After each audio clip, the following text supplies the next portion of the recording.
I've put together some quick instructions on how I updated my firmware to version 2.3 on my GH5, and I go through it in pretty good detail, skipping some of the BS.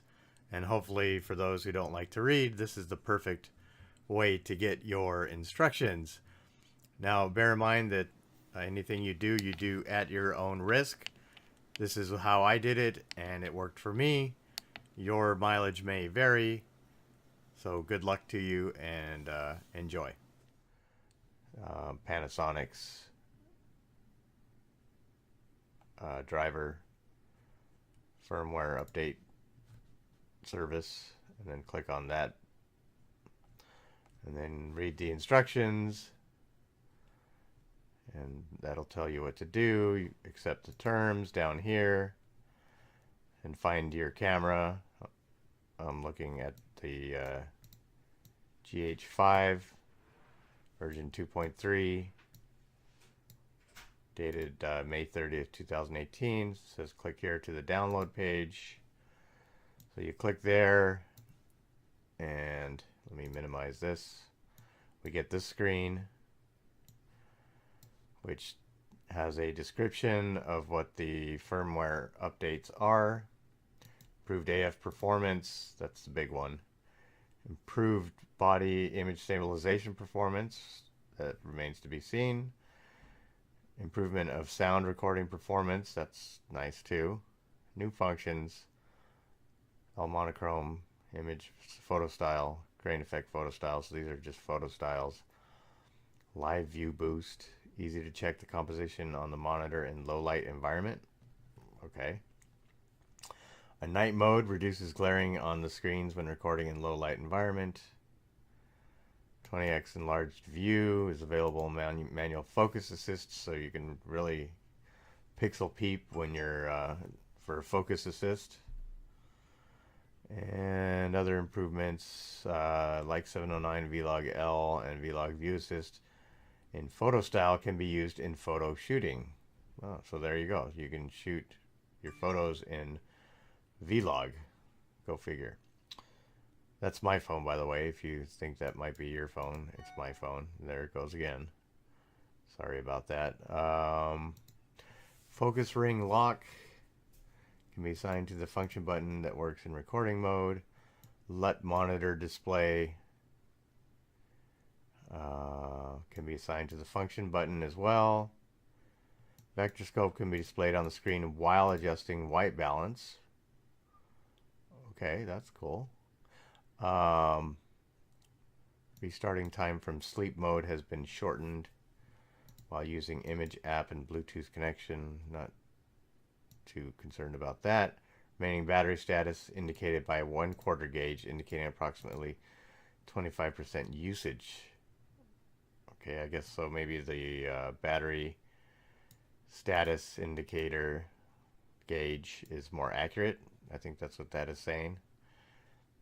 And it says there were cases where a folder name was garbled when connecting wirelessly with Windows 10 base PC. This bug has been fixed. I haven't seen that on my camera. Lumix Tether 1.3 or higher is required to connect to a camera with updated firmware. So if you use Lumix, if you use the Tether application, you're going to want to update to version 1.3 after you perform this firmware update. Okay, so I kind of skipped through this first one here. AF tracking performance in video recording has been improved. Okay, and that's been proven by the video I showed you. Rogers, I think Rogers video. Let me see, what was it? Get it right. It was Richard's video.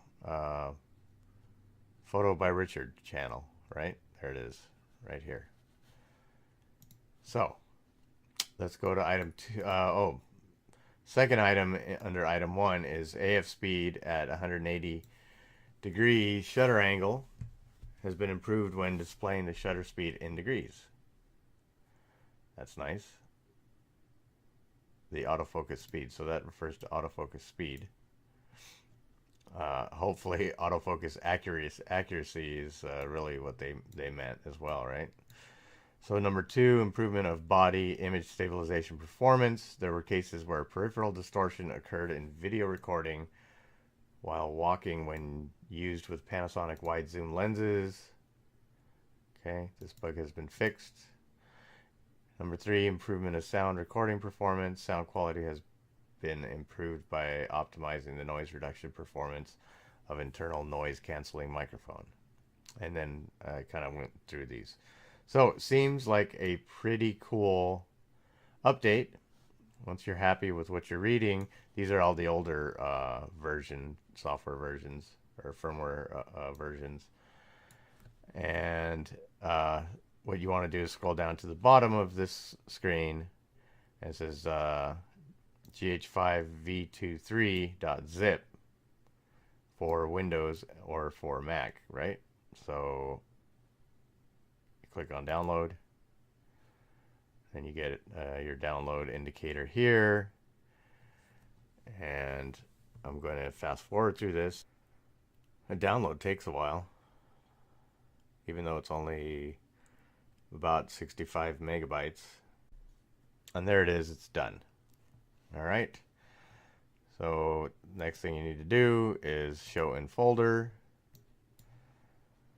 This is all my other stuff in here. So here's the GH5 version 2.3. You do an extract all. And you can do show extracted files when completed. And there's the, oops. Let me minimize all this. So there's the file once you get it downloaded. It's a binary file, bin, right? GH5 version 2.3 bin.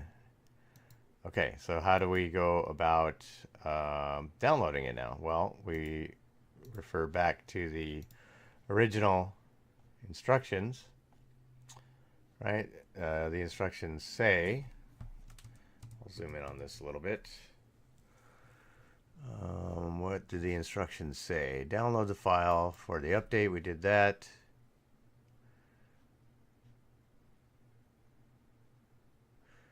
Okay, this is unzipping instructions. We did that.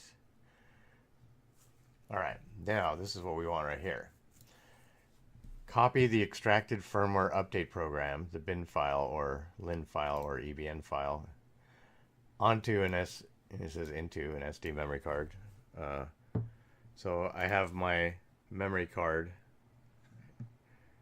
installed on my computer, my SD card. So it says, please do not put any downloaded file into the SD memory card as which would cause a malfunction. Please make sure to put only one firmware update program on the SD memory card. Do not put 2 or more programs, otherwise the firmware may not be updated. Don't you just hate it when your phone goes off while you're trying to create some content? All right. Preparation of the SD memory card. The buffer memory size in the SD memory card more than file size of update program is needed. Okay, so you need to have a bigger SD card than 65 megabytes. Hopefully, everybody has. If you're running a GH5, unless you have some old cards laying around and you mistakenly use them for some reason, you should have more than 65 megabytes on your SD card. So please refer to your instruction book for more details. Use Lumix camera body for formatting the SD memory card.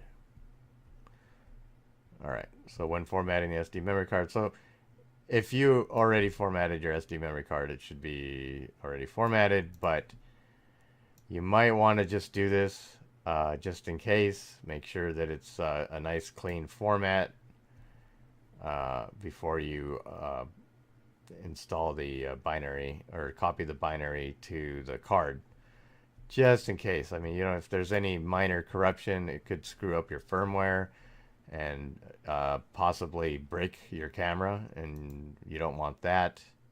So make sure that you before you use the SD card and copy the binary file to it, that you format your card using your camera, not format it using your computer. So next, insert your formatted SD memory card.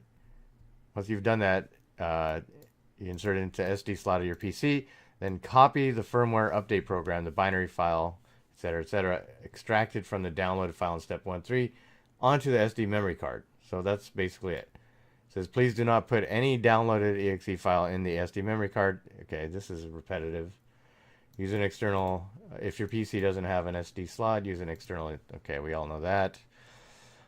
Copy only the firmware update program into the root directory of the SD card. So not into some folder, but into the root directory as it's shown here. And then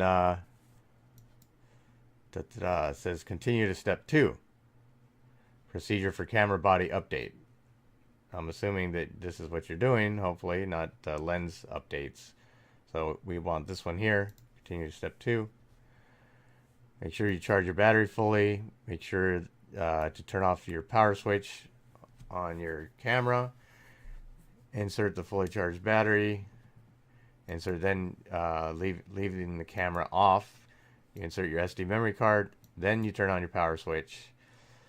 Step 6, press the play button to enter the play mode. That's strange, okay? After the message of please wait is displayed, the following display will continuously be shown on the LCD. Right? And then basically the camera is going to say, do you want to update your program? And obviously you want to select yes. All right. Press the up button to select yes. Hopefully you know how to operate your camera menu selection button there. So step 9, at the above screen, press menu set and the screen will change to figure 6. The camera body will start the update process. Takes about 2 to 3 minutes. Do not attempt the following operations before completion of step 10. So don't turn the power, don't mess with your camera, just let it finish. Don't press any buttons, don't turn it on or off, don't even play with your lens, okay? I would just not even breathe on it. So step 10, once firmware update process is completed, the camera body will turn off the power and turn on again, then it will be initial mode automatically. I don't know if initial mode means you have to redo all your settings, or if it means it'll just go back to whatever settings you had. Hopefully it saves your settings. Step 11, to verify the version number. Okay, so if you want to verify that your firmware update was completed, you need to do this. Follow step 1 at the beginning of these instructions. Turn off the power switch, remove the SD memory card. And I would probably delete that binary file from your SD card so that it doesn't somehow interfere with the camera, and the next time that you insert it into the camera, it might think that you want to do a firmware update again. So I would delete that.